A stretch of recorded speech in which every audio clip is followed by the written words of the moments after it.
Welcome to Land House. I'm Seth. Today I'm testing out the TST Defender. This is an e-bike with pedal assist, has a hub motor rated at 750 watts up to 1000 watts peak.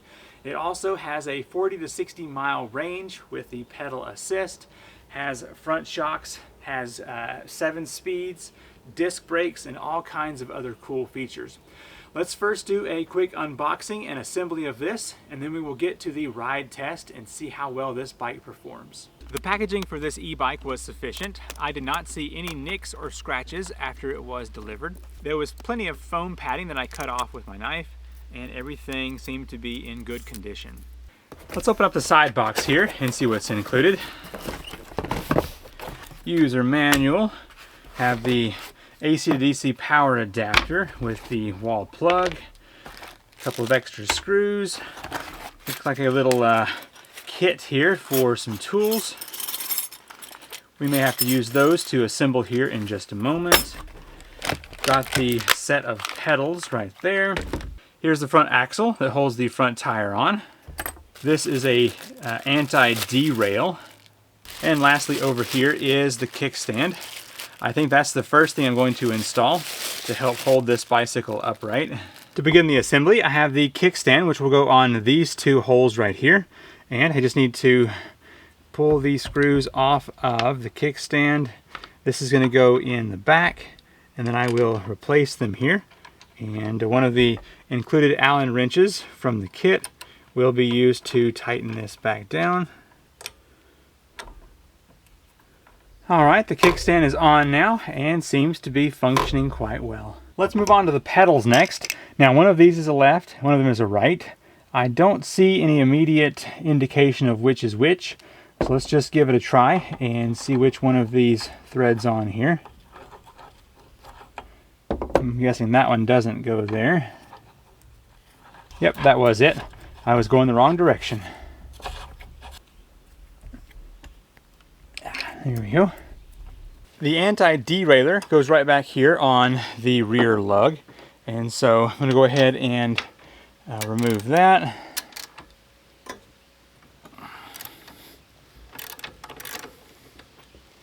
It's definitely on there nice and tight.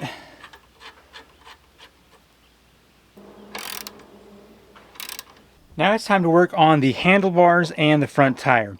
If I pull this little rubber stopper out right here, I can access a Allen screw in here. If I loosen that up just a little bit, I can turn this and make sure that it is lined up perfectly with the shocks here in the front. This is one of those things you have to come back later and adjust if it's not quite right. But for now, we should be able to get it close enough to get things put together. Alright, I'm going to replace this little rubber stopper. Very good. And now I can come back here and tighten these two down. And that should hold that in place quite nicely. And now these here on the front need to be loosened up. They are the smaller Allen wrench. Okay, removed all 4 screws and got the front cover off. Now I can twist the handlebars up into position. Now there is a center mark, a little bullseye right there, and that will go right here in the middle. I can go ahead and start replacing these screws. A metal bar is included during shipping to protect the front of the bicycle here. So I'm just going to lift up and that will fall down after I have loosened it up, of course. Now on the back side of the disc brakes there is a plastic piece that has to be removed. Once that's been done, I should be able to then set the tire inside here. I'm going to lift up on the bike and get the tire into position, making sure I slide the disc brake where it needs to go.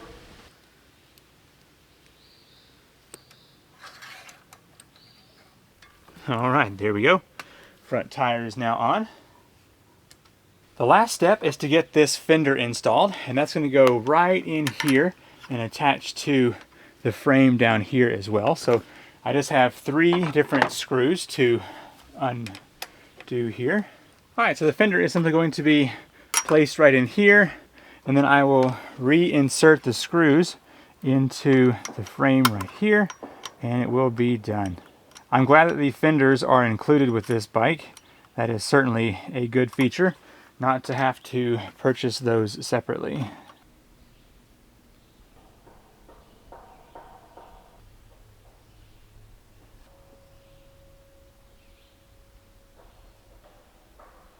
Now that I have the bike fully assembled, it's time to charge. I've got the charger plugged up to the wall. Right here is where the port is for this. I'm going to take this here and plug it up. And the light here on the charger goes from green to red, and we will let that sit until it is fully charged and then go for a ride. It took about another hour and a half for the bicycle to fully charge up, and I believe it is ready now. Let me adjust the seat, hop on here, and we will see how the TST Defender rides on our first test ride. Like a lot of these e-bikes, they are very tall, which is nice. However, it can be a little bit of a job to get up on them. So looks like that may be just a little bit too short on the seat. It's pretty typical. It's just got this little clamp back here. You pop that up. Let's see how long that seat is. Oh yeah, it's a good long seat. All right, so now I think what I'm gonna have to do is step over. Now I want to see what it's like here. Yeah, you gotta watch out for that middle bar. It will definitely pop you good, so keep that in mind whenever you are hopping on there. All right, I believe that's gonna be good for the seat height. So if I lean the bike over, I can step off the back, and then if I want to get on, same thing. So I would actually recommend doing that instead of climbing down here and risking hitting right there.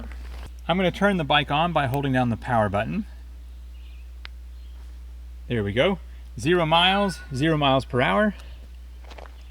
I can do plus to go from pass 0 up to pass 5, or back down to pass 0. I can press here to get the trip and the odometer, and then back 2 miles per hour.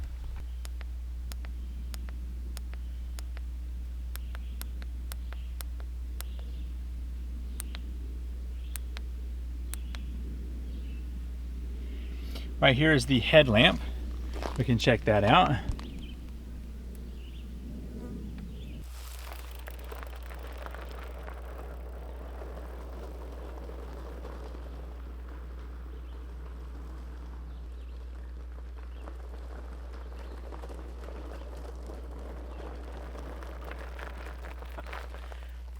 Man, this bike just powers up that hill. It's quite impressive just how strong this is. I've got pass 3 set here on the display, and there is a serious hill coming up. Let's go ahead and give it a try. Go ahead and hop on.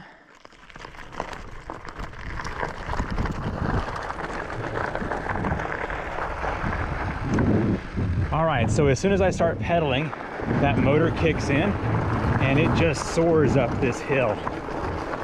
I mean, this is not a small hill at all, and it is definitely pulling me forward with ease. Now, as soon as I stop pedaling, you can feel the motor stop pulling, and then once you pedal again, it comes back on. Yeah, this is pretty incredible. The way it's pulling me up this hill is quite nice. The right handlebar is where the gear shifter is, as you can see. This will just spin up or down to change the gear. Over here is where the throttle is. So if I press this down, the bicycle is going to go. So let's go ahead and I will hop on the bike and just press the throttle, and you'll see it is quite responsive here. So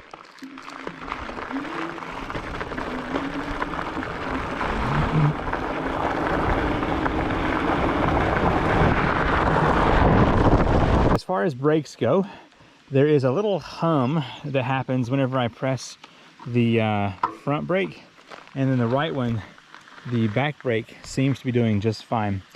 Now, this bike does have front shocks, and I'm finding them to be a bit on the soft side. So it definitely will press down really quick and easy, but maybe could have used a little bit of a tightening on there.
The TST Defender performs very well on gravel. There's a little bit of shaking going on whenever I hit some loose stuff, but these big fat tires are keeping me well upright and safe. So let's go ahead and move on to some pavement riding and see how that does.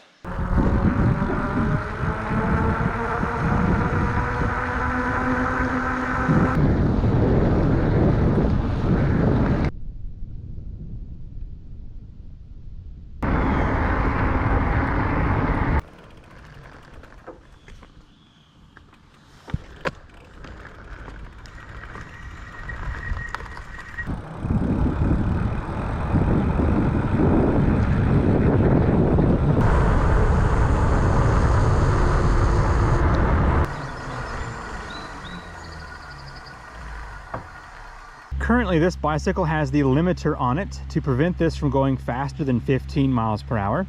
If I want to adjust that, I'm going to hold down the power button, the negative button, and the positive button all together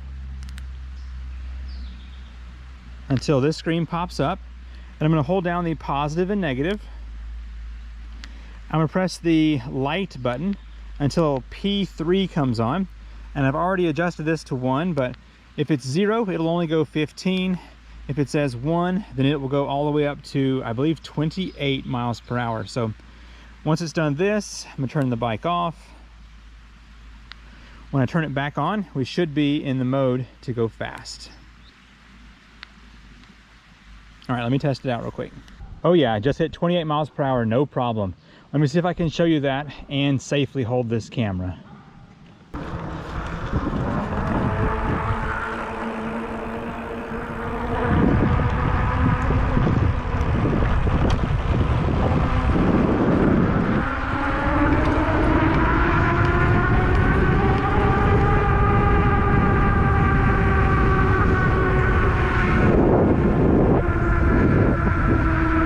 I just finished putting 7 miles on the TST Defender, and it was lots of fun. So I have a few thoughts about this bicycle, and let's kind of go through those real quick. So first of all, I thought the shocks were going to be a little bit too soft, but I hit some pretty serious rocks that I was not intending on hitting, and they actually were really good. So I am pleased enough with those. Definitely nice to have that in the front. Now this bike has a seat that is somewhat uncomfortable. You're going to want to put some type of gel or extra pad on here if you're going for any kind of a distance ride. The 7 miles I just did, starting to hurt. So definitely want to improve the comfort whenever you're riding with this. It'd also be nice if this bicycle had a rear shock. That would help a lot with the pain from hitting that seat. The brakes worked very well. The left one has a lot of play, so I may want to tighten that up a little bit. The right one seems to be just where I would want it for the back. Now, if you've never ridden an e-bike before, keep in mind that whenever you press the throttle or push the pedals, it's going to kick in that motor and it can throw you a little bit. So I like to have my hands on the brakes whenever I first kick off, and I can let go and it'll take me that way. Otherwise, this thing can get away from you, so just be careful with that. I've noticed that out of the box, the gears are a little bit off. Whenever I'm in either 1 or 7, it's trying to skip back to the previous gear, and so I'm going to have to do a little bit of adjustment there, but the gears are nice. Now let's talk about the power and the hub motor in this bike.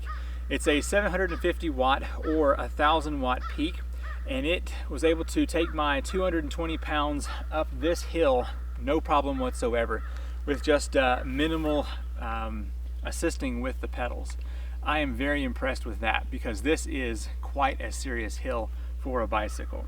Whenever I hopped on the bike and went down the hill, the battery meter immediately dropped one of the little lights out, but it hasn't changed again since I was on here. So I'm not sure if that's just what it does, but I will have to do a distance test with this bike and see how many miles I can actually get around here on these hills. All things considered, the TST Defender seems to be a great e-bike, and I look forward to putting lots of miles on this. If you want to learn more information on this bike, I will have a link to the website in the description down below. I'm Seth with Land House, and I will see you in the next video. Bye.